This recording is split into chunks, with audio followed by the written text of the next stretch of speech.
Assalamualaikum warahmatullahi wabarakatuh.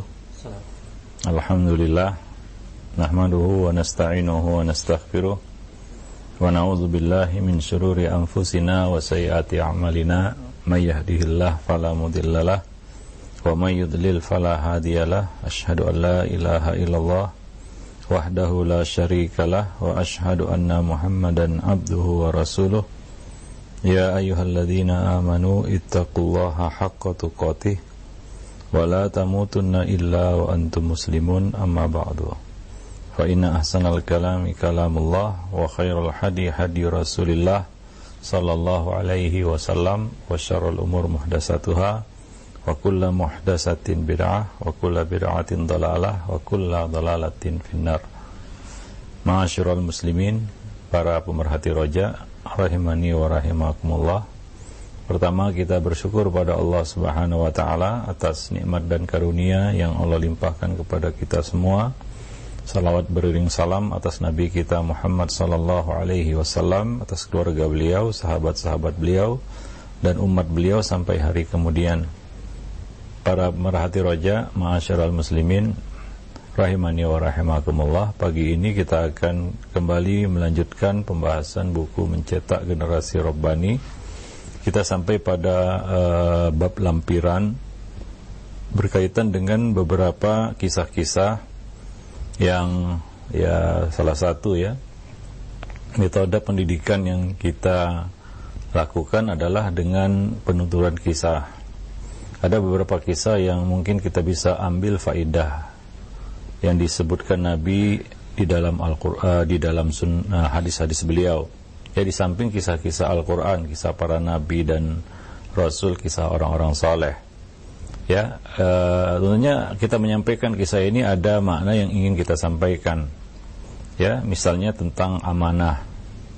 Ya, pentingnya untuk menjaga amanah, menanamkan sifat amanah kepada anak. Maka kita ambil kisah yang berkenaan dengan amanah misalnya. Ya, dan di sini ada satu kisah, yaitu orang yang berhutang 1000 dinar. Ya, ini disebutkan kisah ini oleh Al-Imam Al-Bukhari di dalam sahihnya, ya, tentang kisah orang yang berhutang 1000 dinar. Banyak faedah di sini, ya, terutama untuk anak-anak itu menanamkan sifat amanah pada diri mereka, ya, menjadi orang yang amanah. Ya, apalagi berurusan dengan urusan harta, ya, berkaitan dengan masalah harta. Ya, nah juga bagi kita ya ada faedahnya juga, yaitu kita katakan melunasi hutang. Ya, nah, ini adalah satu hal yang mungkin dianggap kecil oleh sebagian orang. Masalah hutang piutang. Ini adalah masalah yang bisa jadi ganjalan pada hari kiamat, ya. Orang itu akan tertahan dia dengan hutangnya, sampai orang yang mati syahid sekalipun dia tertahan karena hutangnya. Ya, hutang mungkin perkara yang boleh, tapi kalau bisa dihindari, ya. Maka kalau kita tidak perlu berhutang, maka jangan berhutang. Kalaupun berhutang, maka berhutanglah dengan cara yang baik, sesuai dengan kebutuhan, ya. Memang diperlukan, dan ada jaminan, ya, ada jaminan, yaitu ada barang yang kita jaminkan atau istilahnya gadai, ya. Nah, demikian, ya, sehingga ada jalan untuk menyelesaikan ya utang piutang itu, ya. Nah, demikian, jangan sampai hutang piutang ini kita bawa sampai mati, gitu, ya, sampai kita mati, sehingga kita mati meninggalkan hutang. Karena kita nggak tahu apakah orang lain bersedia, mau, rela melunasi hutang-hutang kita setelah kita mati. Ya, sementara kita tidak berdaya apa-apa lagi. Kalau kita masih hidup mungkin, ya, kita masih bisa berusaha untuk melunasi hutang. Tapi kalau kita sudah mati dalam keadaan meninggalkan hutang, kita nggak tahu apakah ahli waris betul-betul sungguh-sungguh ingin punya niat, ya, untuk melunasi hutang kita. Ya, kadang-kadang yang terjadi tidak seperti yang kita inginkan, yaitu mereka saling menghindar, ya, saling melepaskan diri dari kewajiban untuk melunasi hutang kita atau dari melunasi hutang kita. Ya mungkin mereka berpikir, nah ini bukan kewajiban saya, apalagi pelunasan hutang itu bisa mengganggu pembagian warisan. Kalaulah didahulukan hutang ini, maka tidak ada warisan yang akan dibagi karena habis untuk bayar hutang. Nah, di sini kadang-kadang ahli waris itu ya kita tidak tahu ya bagaimana ya kesungguhan mereka untuk melunasi hutang kita. Kalau hutang-hutang kecil ya mungkin ahli waris itu berebut untuk melunasinya. Hutang kecil ya, datang seorang mengatakan fulan ini punya hutang 50.000, mungkin berebut itu ahli waris melunasinya. Datang lagi yang lain mengatakan ya si fulan ini punya hutang 100.000, mungkin berebut juga ahli waris untuk melunasinya. Tapi begitu datang dan berkata fulan punya hutang 50 juta, itu ya mungkin ahli waris juga berpikir-pikir dulu ya untuk langsung melunasi hutang itu. Ya, apalagi di depan mereka ada warisan ini yang akan dibagikan gitu ya. Dan mungkin bisa saja pembagian warisan itu buyar gara-gara pelunasan hutang. Itu hutang-hutang yang besar. Kadang-kadang ya tidak semua ahli waris sungguh-sungguh untuk melunasinya, ya. Maka jangan kita lemparkan ya tugas melunasi hutang ini kepada orang lain. Ya, nah demikian. Ini kisah menjadi satu pelajaran bagi kita ya, pentingnya untuk melunasi hutang itu, ya. Nah, Nabi pernah menolak menyolatkan sebuah jenazah yang ternyata dia meninggalkan hutang. Nabi berkata kepada para sahabat, ya, solatkanlah jenazah saudara kalian ini. Tapi Nabi tidak mau menyolatinya, ya, karena punya hutang. Sebagai bentuk ya kita katakan peringatan, ya, peringatan sosial lah. Secara hubungan hablun minan nas ini pelajaran ya, bahwa jangan bermudah-mudah di dalam masalah harta begitu ya. Nah, apalagi ada harta orang lain di tangan kita ya, dalam bentuk pinjam meminjam ini yang kadang-kadang kita remehkan ya. Nah, Nabi menolak menyolati jenazah itu ya sebagai sanksi sosial ya, sebagai pemimpin ya. Tentunya tidak ada yang tidak mau disolati oleh Nabi SAW. Pasti semua orang berharap, ya. Nah demikian. Tapi Nabi menolak menyolatkan jenazah tersebut karena punya hutang. Dan hutangnya bukanlah hutang yang besar sebenarnya, cuma 2 dinar. Ya, tapi hutang nggak bisa kita katakan cuma sekian, nggak. Hutang ya tetap hutang. Ya bisa jadi gara-gara duit 50.000 kita tertahan di pintu surga, bisa jadi. Apalah arti 50.000? Ya, tapi karena kita mengabaikan, melalaikan ya, menganggap remeh. Ingat, banyak orang tersandung karena kerikil kecil, bukan karena batu besar. Ya, nah demikian. Ya, mungkin kita berkata cuma 10.000, cuma 50.000, cuma 100.000, itu kita anggap remeh. Padahal hutang tetap hutang walaupun jumlahnya kecil. Apalah arti 2 dinar? Tapi ya 2 dinar tetap 2 dinar, itu tetap terhitung hutang yang harus dilunasi karena itu hak manusia, hak orang lain. Karena cerita masuk surga, ya kita tidak akan masuk surga kecuali 2 hal ini ya. Yang pertama, Allah mengampuni dosa kita. Yang kedua, tidak ada tersisa 1 dosa pun yang tidak Allah ampuni. Semua Allah ampuni. Maka kita pun berhak masuk surga. Yang kedua, tidak ada sangkut pautnya lagi dengan orang lain. Baik itu masalah harta, kehormatan, apalagi masalah yang besar, darah misalnya. Itu akan ditahan di tempat yang bernama Qantoroh. Itu setelah Sirat. Ya, orang-orang ini sudah menyelesaikan perjalanan panjang melewati Sirat. Tapi ditahan di tempat yang bernama Qantoroh. Untuk apa ditahan di situ? Untuk menyelesaikan semua urusan hablun minan nasnya. Kalau belum selesai, maka belum dipersilakan masuk surga. Orang itu masuk surga karena pertama Allah telah mengampuni semua dosanya. Tidak ada 1 dosa pun yang belum diampuni. Yang kedua, semua urusan hablun minan nasnya sudah selesai. Nggak ada lagi yang sangkut. Ya, tidak ada pertengkaran yang belum berdamai. Tidak ada hutang piutang yang belum dilunasi. Ya, tidak ada harta orang lain yang masih nyangkut di tangan kita, apalagi harta umat. Kalau masih ada yang nyangkut, maka itu akan dimintai pertanggungjawabannya. Harus diselesaikan di situ. Kalau tidak, nggak akan dipersilakan masuk surga. Jangan mimpi masuk surga kalau urusan hablun minan nas tidak selesai. Ya, termasuk hutang piutang ini. Maka jangan meremehkan masalah hutang karena kita anggap jumlahnya kecil. Alah cuma sekian ribu perak, alah cuma sekian kan gitu. Kadang-kadang mungkin karena kita terlalu kaya, uang-uang misalnya ya hak orang lain 1 juta, 2 juta di tangan kita, kita anggap kecil ya. Gampang itu sampai kita mati. Nah, ketika kita mati mungkin ceritanya menjadi lain. Ya. Nah, ya boleh jadi hutang itu tidak akan terselesaikan sampai hari kiamat. Ya. Nah, demikian. Dan ya kalau sudah kiamat, ya lanjutannya dia di akhirat. Dan itu bukan perkara yang mudah. Maka ya memang berhutang itu boleh, ya, karena Nabi juga berhutang. Tapi Nabi telah menyontohkan bagaimana cara berhutang yang baik. Ya, nah demikian. Wallahu a'lam bishawab. Maka jangan bermudah-mudah di dalam masalah hutang piutang, ya.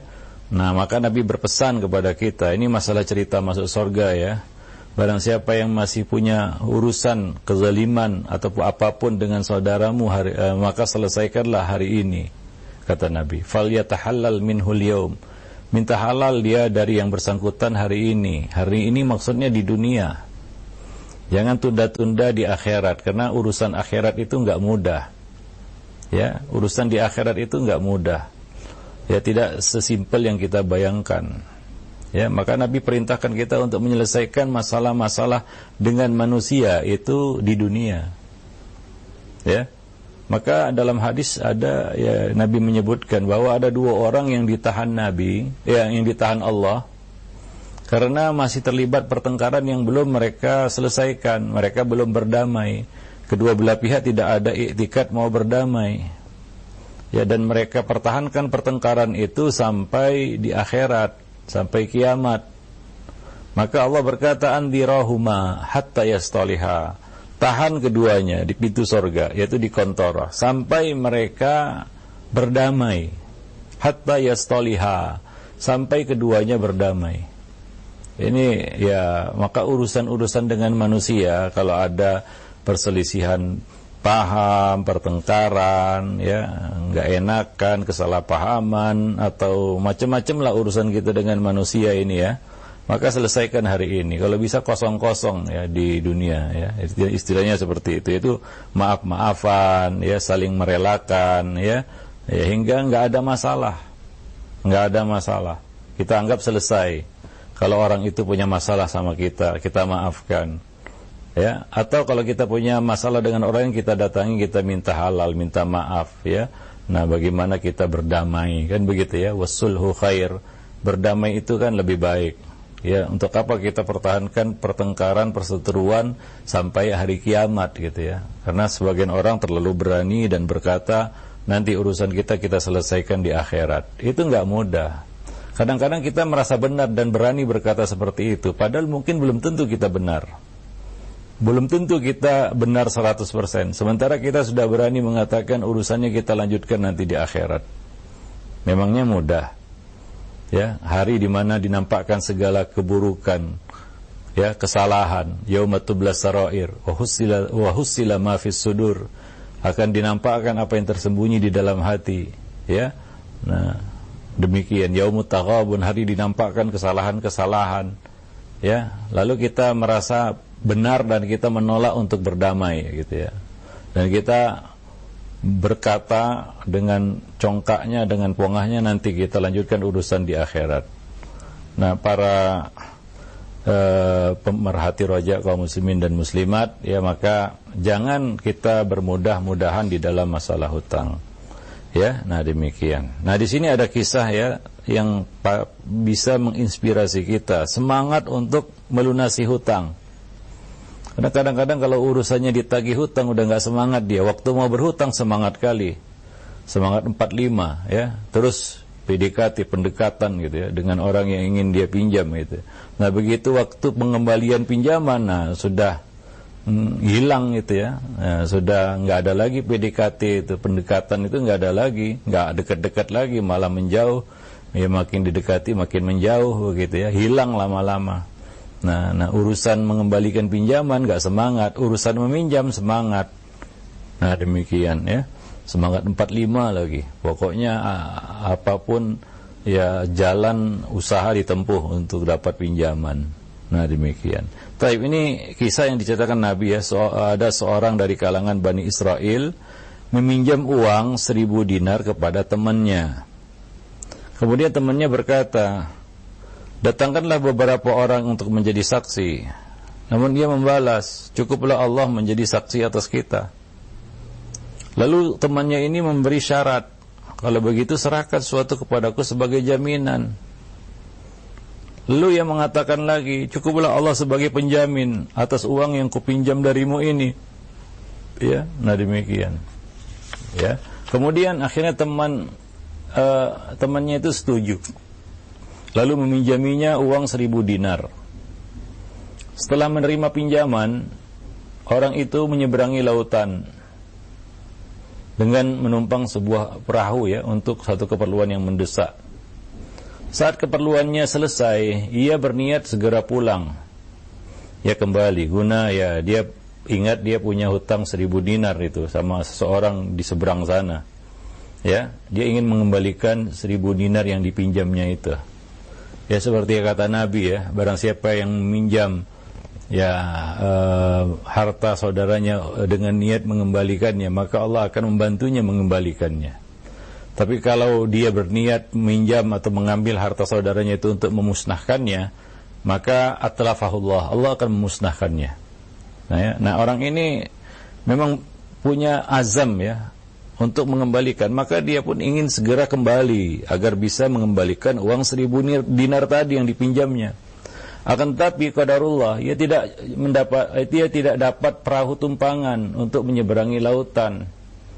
Dia sudah berikhtiar mencari perahu, tapi ya qadarullah tidak ada perahu yang membawanya ke seberang. Hingga saat waktu pengembalian uang yang disepakati semakin dekat, ya ini sebelum jatuh tempo ya, orang itu pun memutuskan untuk melubangi sebatang kayu, ya lalu menutupnya kembali, yakni setelah masukkan uang sebesar 1000 dinar di dalamnya. Lalu ia berkata, ya Allah, aku telah menjadikan engkau sebagai penjamin atas uang yang kupinjam ini. Maka aku memohon kepadamu agar menyampaikan uang ini kepada pemiliknya. Lalu ia melemparkan kayu yang berisi uang tadi ke lautan ya, hingga hilang ditelan ombak itu, gak nampak lagi. Kayu itu udah hilang ya, di bawah ombak ke tengah lautan. Di dalamnya ada uang 1000 dinar, itu uang yang dia pinjam dari saudaranya tadi, dari temannya tadi. Ya, dan dia berkata seperti itu, ya Allah, engkau adalah penjaminku, maka ya inilah uang, aku mohon kepadamu agar menyampaikan uang yang aku pinjam ini kepada pemiliknya. Nah, pada hari yang telah disepakati, si pemberi hutang ataupun temannya itu dengan sabar menanti temannya ya. Ya, orang yang berhutang itu di tepi pantai. Namun hingga senja menjelang, dia tidak melihat perahu yang datang. Memang di sana tidak ada perahu yang berlayar karena ya terhalang ya. Nah, sampai sore dia menanti ketika senja sedang menjelang, dia hanya melihat sebatang kayu yang dia temukan mengambang. Ya karena diempas ombak. Lalu ia mengemut kayu itu dengan niat untuk dijadikan sebagai kayu bakar. Ya, sesampainya di rumah ia membelah kayu tersebut dan mendapati di dalamnya uang 1000 dinar. Nah, beberapa waktu kemudian orang yang berhutang atau yang meminjam uang itu kembali dengan membawa 1000 dinar. Dia berkata, wahai temanku, sesungguhnya aku minta maaf. Sebelumnya aku minta maaf karena aku lama dapat perahu untuk dapat menyeberang, ya, yang bisa membawaku ke sini. Sungguh aku sudah berusaha payah mencarinya. Ya, tetapi ya temannya malah menanggapi. Ya, jadi dia mau mengembalikan uang 1.000 dinar sementara dia sudah melepas 1.000 dinar di dalam sebatang kayu dengan maksud dia ingin melunasinya tepat waktu sebelum jatuh tempo. Ya, nah dia kembali dia bawa 1.000 dinar untuk melunasinya. Tapi temannya malah mengatakan, uang yang kamu kirimkan melalui kayu itu telah aku terima secara utuh. Ya. Nah, ketika diceritakan ya bahwa dia sebenarnya sudah melemparkan kayu yang ada isinya 1.000 dinar ya sebelum waktu jatuh tempo. Ya, mudah-mudahan sampai kepada ke alamatnya. Ya, nah demikian karena dia enggak mau ya membiarkan hutang itu keluar dari waktu yang telah disepakati. Nah demikian ya, itulah usaha yang dia lakukan. Nah ketika dia bertemu lagi dengan temannya ini, dia bawa 1.000 dinar ingin dia lunasi dan sambil minta maaf karena terlambat ya mengembalikannya karena dia tidak dapat perahu ya, bukan kesalahan mutlak dari dia juga. Tapi dia demikian tidak menyalahkan ini itu, dia minta maaf. Nah demikian, ini adalah satu sifat yang baik ya, minta maaf walaupun kesalahan tidak mutlak ada pada kita, tapi yang jelas kita salah kan di sini ya. Ya terlambat seorang ini salah ya, dia menganggap dirinya salah karena terlambat mengembalikan hutang tadi yang sudah jatuh tempo lebih dari waktu yang telah disepakati. Sementara dia sudah melepas 1.000 dinar ya sebelum jatuh tempo dengan harapan mudah-mudahan sampai ke alamatnya. Ternyata ya Allah Subhanahu wa taala penjaminnya. Ya uang itu ternyata diterima secara utuh oleh temannya tadi. Ya.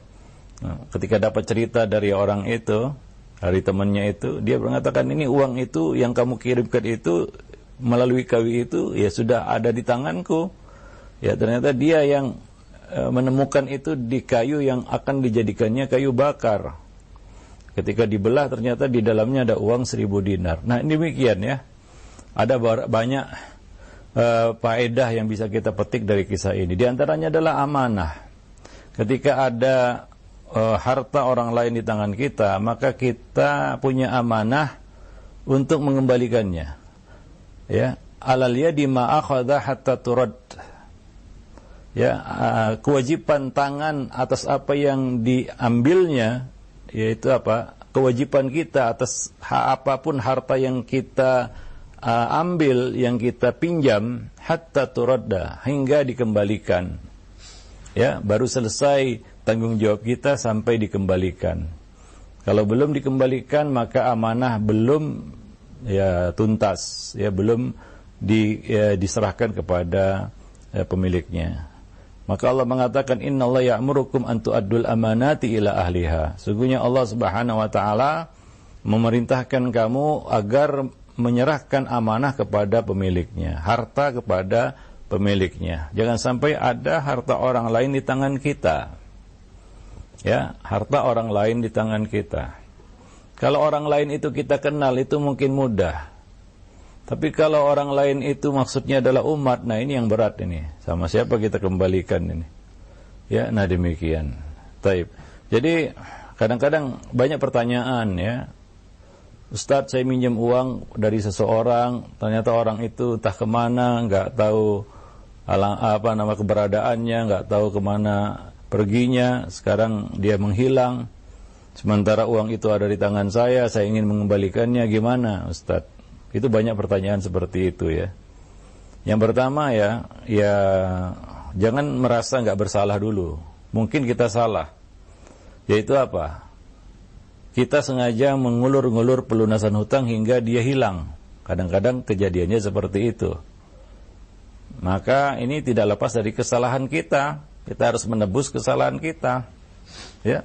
Lain ceritanya kalau sebelum waktu jatuh tempo dia menghilang begitu ya. Ya, itu mungkin lain cerita, tapi setelah jatuh tempo nggak kunjung dilunasi, diundur-undur, diulur-ulur ya, ditunda-tunda hingga akhirnya dia pergi. Hingga akhirnya dia hilang. Mungkin dia juga sudah putus asa ya, dia sudah bosan juga nagih hutang itu, akhirnya dia pergi hilang dari kemana. Nah ini kan tidak lepas dari kesalahan kita. Karena Nabi mengatakan matalul ghani zulmun, itu termasuk kezaliman. Ya, penunda-nundaan, mengulur-ngulur hutang dari orang yang mampu itu adalah kezaliman. Ingat, kezaliman masuk kategori zalim, begitu ya. Kalau itu sudah ya kita katakan di luar dari batas waktu yang disepakati, artinya sudah jatuh tempo, gak kunjung dilunasi, ya setelah itu terhitung kezaliman. Kalau belum jatuh tempo ya tidak ya, karena ya, hutang piutang itu tergantung kesepakatan. Ya, nah mungkin ada hutang piutang yang ya fulan lunasilah sampai semampu kamu, itu mungkin lapang waktunya ya, itu kebaikan hati dari orang yang meminjamkan uang itu atau harta itu kepada kita. Tapi kadang-kadang hutang itu kan ada batas waktunya ditentukan ya. Enggak semua hutang piutang seperti itu akadnya, kaulnya. Silakanlah kamu lunasi kapan saja. Kalau itu memang lapang ya. Kalaupun kita ya berkata nanti ya enggak jadi masalah karena dia beri kelapangan. Ya, itu hutang yang paling lunak lah kalau seperti itu bentuknya ya. Tapi kalau ada tempo yang disepakati, maka kita harus memperhatikan itu.